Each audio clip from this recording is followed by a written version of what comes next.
Bu avtobuslardan istifadə edənlərə şad xəbərimiz olacaq. Gündəm xəbərin efirində 31 yanvar tarixidir və bir məlumatı diqqətinizə çatdırırıq. Belə ki, Bakıda 76 və 78 nömrəli marşrutlar üzrə müasir avtobuslar sərnişinlərə xidmət göstərəcək. Bu barədə Rəqəmsal İnkişaf və Nəqliyyat Nazirliyi yanında Azərbaycan Yerüstü Nəqliyyat Agentliyinə istinadən məlumat veririk.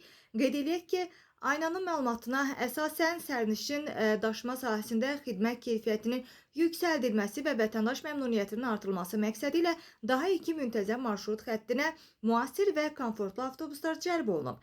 Fevralın 1-dən Bakıxanov Dəmiryol stansiyasının metronun Neftçilər stansiyası ilə əlaqələndirən 76 nömrəli və Qara Qarayev stansiyası ilə əlaqələndirən 78 nömrəli şəhər daxili marşrutlar üzrə müasir avtobuslar fəaliyyət göstərəcək.